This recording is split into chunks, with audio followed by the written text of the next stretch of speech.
Ladies and gentlemen, boys and girls, welcome to Dominion Gaming TV. My name is WoLF, and today I'm joined by this fine sir, once again, Jared the Pig Krenzel. How are you, sir? Oink oink. I'm doing pretty well, yeah. PAX starts tomorrow, so yay! We're in the beautiful city of Melbourne for PAX, both of us for different reasons. Obviously me with this whole videoing kind of thing, and he's there in the booths doing the awesome sauce. So welcome back, of course, and so how's your 4 months over in Europe? Pretty awesome, man. Thanks for welcoming me back. It's nice to be back here. It was starting to get cold.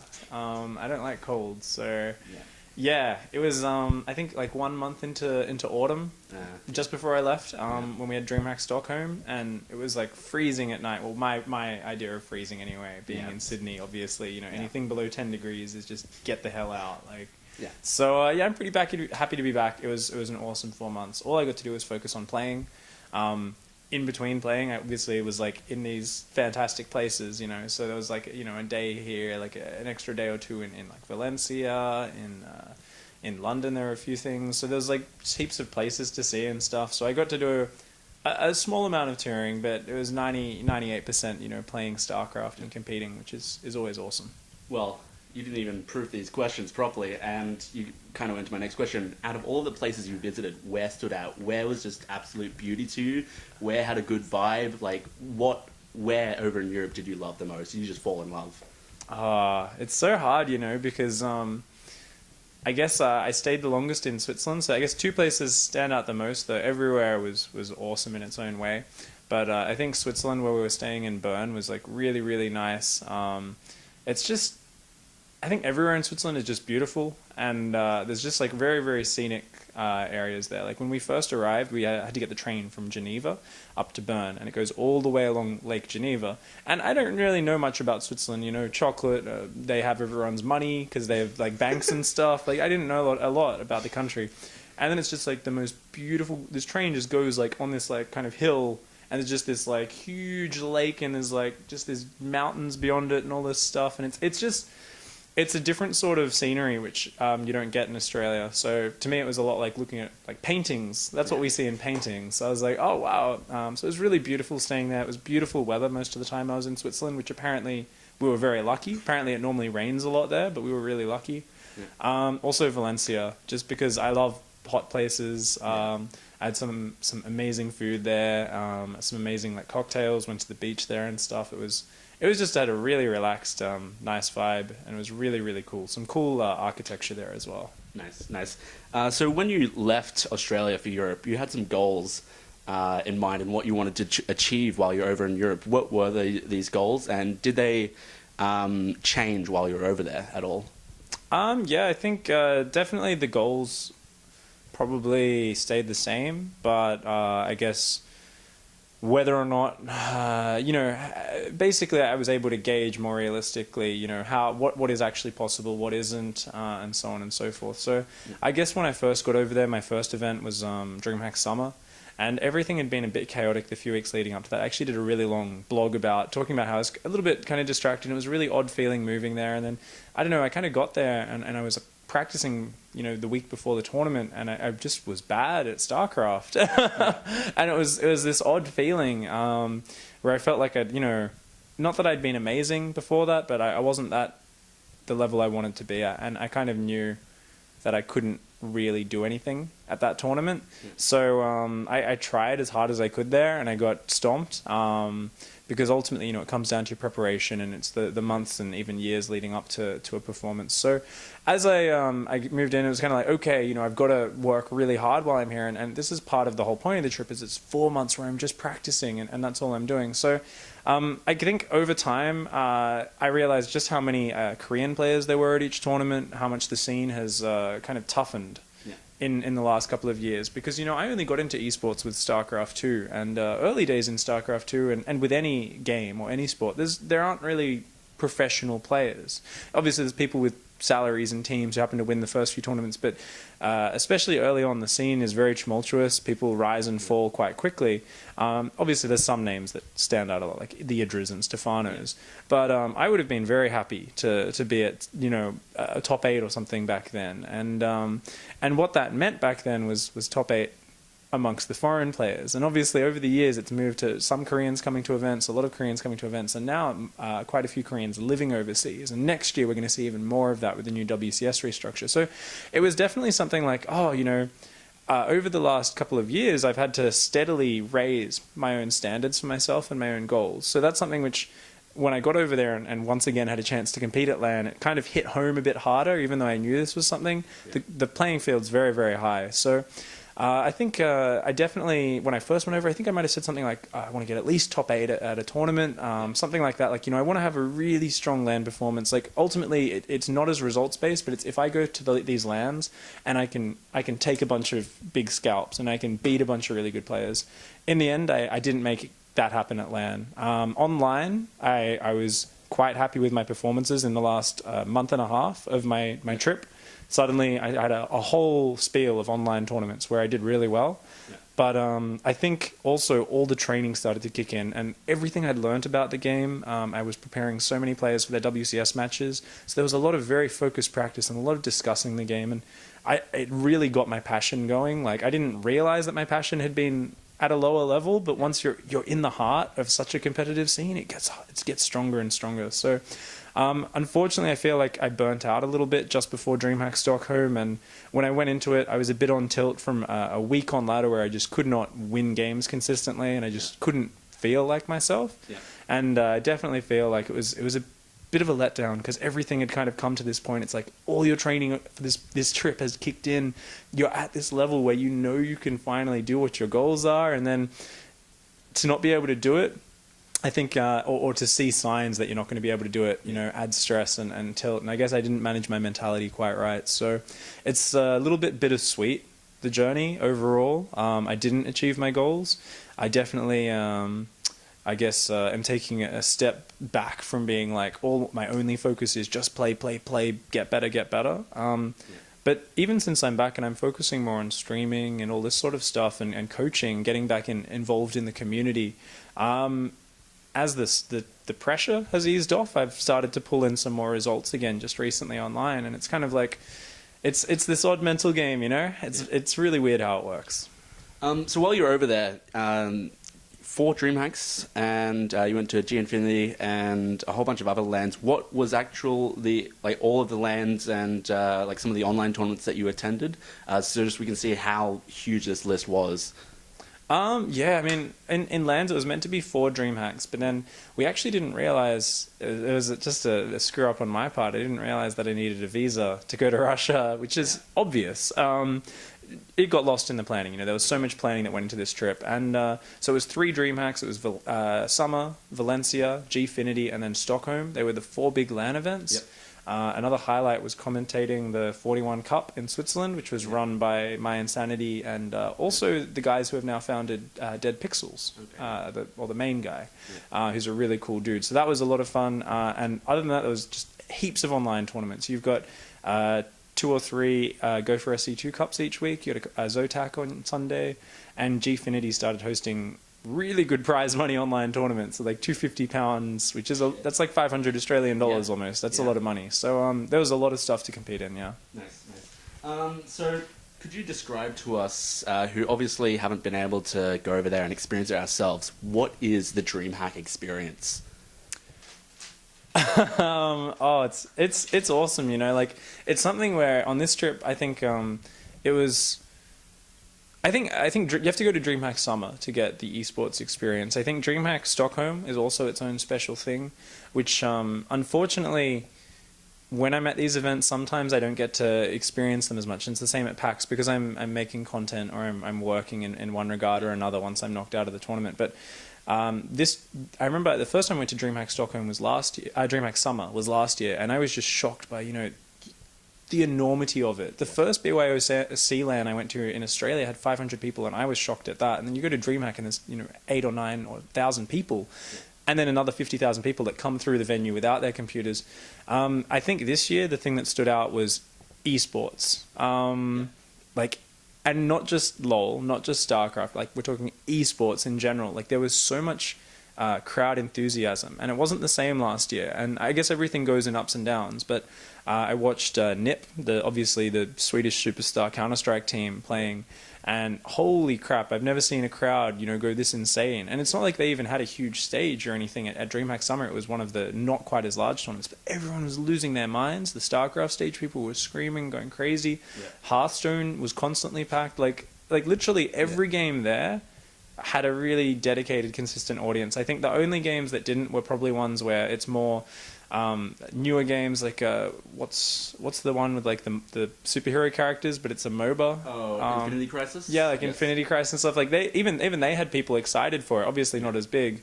So I think esports is just kind of really big there. They also did a really cool thing. Obviously, like DreamHack's known for its like spectacle, hardstyle, like mad rave opening ceremonies and stuff. Yep. Instead, they did. I didn't get to see it until afterwards, but they got like circus freaks and put on this freak show, and it was apparently like just really cool. And I was actually speaking to Robert, who was obviously the CEO at the time, and he was just like, we wanted to try something different because we're not just going to do hardstyle for the next like 20 years, Yeah. And I think a lot of the younger kids were like a bit freaked out. They're like, what's going on? But I think all the adult gamers just thought it was kind of hilarious and awesome and really cool. So yeah, DreamHack's like very in touch with its fan base, So while you were over in Europe, you were quite a bit of a rival. The boss toss himself, MC. Can you talk about the different times that you met him throughout the offline and online tournaments in your time over there? And you did end up eventually beating him. So can you talk about the process of how you prepared for him at the start to when you finally started to beat him? I think more than a rivalry, it's more like a nemesis sort of thing. Because for it to be a rivalry, you both got to keep trading games. Okay. Basically, he knocked me out of pretty much every Premier event I went to until DreamHack Stockholm at the end, where I was eliminated by Mana. The first event, I was saying before, I was pretty unprepared. I wasn't feeling that great, and he stomped me with like some like cannon WoLF ramps and stuff. He just went like, let's do the dumbest, dirtiest cheese I can. Like not dumb, but kind of like I'm gonna take a big gamble. I don't give a crap. And he did it. We did it later to players like Cyril and stuff as well. Like he was just killing everyone with he's just like, no one's doing this at the moment. People have forgotten how to hold it. Let's just kill a tournament with this. Yeah, so he did some really nasty cheese on me in that, just 2-0, like really simple for him. And we played again at Valencia, and it's always in your face style with MC. At Valencia, like there was a game, he does his 7-gate and you're completely ready for it, but then he just kind of sits there and holds a ramp and refuses to let you out of your base, so you're not sure whether to drone or not. And the Immortal follow-up, barely overpowered me. Yeah. And we had some, so it was a little bit closer at Valencia, Yeah. I'd hold the first wave convincingly, and in the weird follow-up where he was so well practiced, he'd get the game. Yeah. By Gfinity, I think I'd figured out ZVP a lot more, especially after studying how Saxtree played against MC in the finals of Valencia. My own ZVP, obviously being knocked out 2 Premier events in a row in it, I was just focused on this matchup and really improving my understanding of it. King Kong joined Exile5, as you know. He actually gave me some really good tips. Even when he's not playing, he's just like, oh yeah, just played a few games, top 50 GM on Korea. Oh, here's like the build orders that everyone's doing in the very top, and I'm like, okay, thank you. So he really helped me out understanding some things.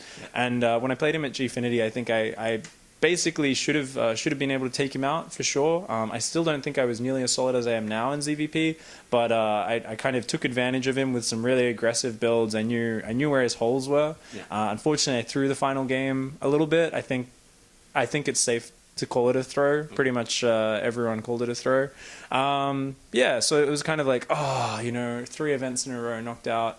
I then ended up beating him in a go for SC2, and it was kind of like, this is a meaningless tournament compared to a Premier event. It was nice to get a bit of revenge, but I really wanted to play him at Stockholm. Unfortunately, he didn't get to play him there. Fair enough. So of all the players and people that you met over there, who did you really warm up to the most? Who welcomed you to Europe? Who made you feel like you were at home? Who over there just made your experience that much better over there? I think the MYI house was really friendly. I got to know all the management there. Penguin is obviously a really nice guy who's just like, he just knows everyone in StarCraft. He's a really cool guy. So I think all the MYI guys, especially when Kane came to the house later on, it was a lot of fun hanging out with him and having another kind of native English speaker, friendly guy, another Zerg in the house. It's always nice to have another high-level Zerg, because me and Saxry couldn't communicate too much, so it would just be me kind of perving on him over the shoulder, like, oh, he micros really well, and that sort of thing, I couldn't, I guess I'm not very good at communicating outside of English as well, so we didn't really talk that much. We'd just kind of, take a look at each other's games. So I think Kane was really, really cool. Online, I got to practice a lot of people who I'd met before, and I kind of knew them a little bit, but we'd never really, I'm always in a different time zone. We never get to practice. So I got a lot of great practice. Players like Bunny really helped me with my Zerg vs Terran. I was so happy when he won Gfinity. And towards the end of my trip, actually, Snoot pretty much fixed my Zerg vs Terran, just by helping me out. He spent a couple hours just explaining all this stuff to me and running me through some replays. So I'm really thankful to all those guys for just making it feel like, I felt like I belonged over there. So it was a really, really nice experience thanks to them. Fair enough. So going over there, there's a lot of people who doubted you because you come from Australia. The C scene obviously isn't as strong as the European scene or the North American scene or obviously the Korean scene. You had players and personalities who would call you a bad player. On the global scale, we're talking. In C, yes, you dominate, but on the global scale, you're a bad player comparatively. So how do you deal with that? Just for example, during DreamHack Valencia, I think it was, In Control was stating that you'd just come a long way to be beaten by the better foreigners and better Koreans in Europe. Something along those lines. So how do you deal with people's comments along those lines? You don't watch it. You should never be watching your VODs of your losses. You should save the replays and study them on your own in your own time, because there's so much of your ego tied up when you're a competitor. You should never ever open a Team Liquid live report thread. You're actually just asking for trouble. There's players that do this shit, and it's just how stupid are you? If you're a brand new pro player, you're so excited to be on stream, I understand players make these mistakes at first. I used to as well, but once you've been around for a little while, it's don't open your Reddit thread, don't open your TL thread, because if you're playing bad, people are going to call you out on it. Even when you're playing good, people are going to call you out on things which sometimes they imagine, sometimes are real, So I think realistically, most of my performances over there, I was very bad on a global scale. When I first arrived in Korea, I had an inflated Aligulac rating. When I arrived in Europe, I was 5th ranked foreigner according to Aligulac, and that's because obviously being in an isolated kind of protected zone is very high. And then slowly dropped down to about 25th or 30th before it started rising again as I improved while I was over there. So I think I remember actually I overheard some commentary. For instance, after my games at Summer, Apollo was kind of like, Pig's a really good player, but he's nowhere near the caliber at the moment. And I was like, I agree. I don't think I was that good, and I don't think I was playing that good. And it really helped me to improve and get my focus and that sort of stuff. And I hope I can pass on some of those things I learned to the other C players. So that it isn't just, you need to go to the root house and be like Patreus or Iaguz, or you need to go to Europe like me to improve, to get at that competitive level. Fair enough. So how does the meta over in Europe differ to Southeast Asia? Obviously, Southeast Asia, riddled with Zergs, you scum. How does it differ over there? What races are races the players over there are stronger than over here? Just what's the general meta like over there? I'd say it's very defensive, very turtley. There's a lot of players who are so focused on fixing their own game that they're not focusing on what they can do to take advantage of their opponents, whereas Korea is the opposite. It's hyper-aggressive. On Korea, you'll see players, where they're probing for weakness at every opportunity. Southeast Asia, I wouldn't say it has its own meta as such, because it's so small at the top that there's a lot of metagaming that goes on, and different players, you can see very big influences from NA and Korea both. So I think we tend a little bit more towards the Korean method with our aggression, but we are still more macro focused than them. But you go to Europe and there's so much defensive play, it's crazy. there's almost no reason to do safe openings because you get cheesed so rarely on the European ladder, and it can be a bit frustrating because you're you fall into habits where I'm like, yeah, I'm going like 15 hatch, 16 pool every game, like every matchup. And then I'm like, wait a second. If I was still practicing Korean ladder right now, I wouldn't be getting away with this. Like, is this going to lose me a tournament? And so I just had to make sure I focused on making sure let's not treat the ladder as if it has every opportunity. I think that would be the main thing though. Very defensive play. All right. Before you left Australia, you said that this was probably going to be your last like big trip overseas.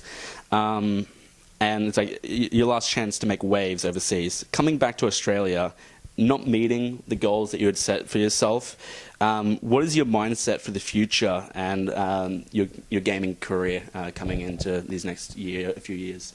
Yeah, I still do want to really compete. I think after this trip, I see a little bit more clearly that with what I've learned overseas, I can still apply that even when I'm here. And it does, the passion's stronger than ever to make it work in whatever way possible. And definitely there's more focus on streaming now, and in terms of you need to support yourself as a pro gamer. And I still want to be able to actually, now my plan is, even though I didn't meet those goals, I think I got to a level where I could have. So I feel like if I take another shot next year with a similar sort of adventure over there, I'm definitely going to have more shots with WCS next year. I think there's quite a few things pointing towards it actually being a good choice to keep competing, but I very much want to be focused around an on and off season. So basically around the end of the year, around now, to the early months and the late months of the year, it'll be very much your off season, a lot of streaming, a lot of coaching. So basically I use this as an opportunity to connect with my fans, to earn a bit of money, and then I go into more hardcore mode around the middle of the year, European summer or Northern Hemisphere summer, and compete as hard as I can. Fair enough. So to finish off on a kind of positive note, depending on how you take it, if you could go back to when you were in uni, back to the start of it all, when StarCraft 2 came out, would you decide to go down the same path? Would you decide to go into esports, or would you maybe not have done this again? I would 100% go into esports, like fucking no hesitation at all. Like there is no hesitation. Just thinking about like if I grab a world map and have some pins for all the places I've gotten to go to, it's like holy crap, I feel at home almost when I'm in places like Singapore and Germany and London and Switzerland now, just because I've been there a bunch of times or for extended periods, and I've got to travel so much of the world. I've been to Stockholm like 3-4 times now, and it's like it feels like I feel this kind of familiarity and these roots going everywhere over the world. It's an amazing opportunity. What would I change though? I would go back in spirit form, and I actually dream about this, and I would beat the shit out of myself and be like, you are so bad at training. You have no, oh my God, you're so undisciplined. And I would like coach the shit out of myself to just be more efficient and improve better as a player. All right. Thank you very much for the interview, man. No worries. Is there any final words that you would like to say? Any shout outs, anything of the sort? Just a big thanks to Exile5 for giving me the opportunity to go over to Europe and just generally being the best Australian esports team. NVIDIA, they're our main sponsor. Special shout out to my personal sponsor, Gigabyte Notebooks, who've just launched Aorus, the new gaming laptop brand. Yeah. So I don't know, I'm going to be kind of repping those guys at PAX tomorrow, hanging out. So yeah, shout out to PAX as well for coming to Melbourne and just being cool. All right, no worries. Thank you very much, and see you guys next time. Bye.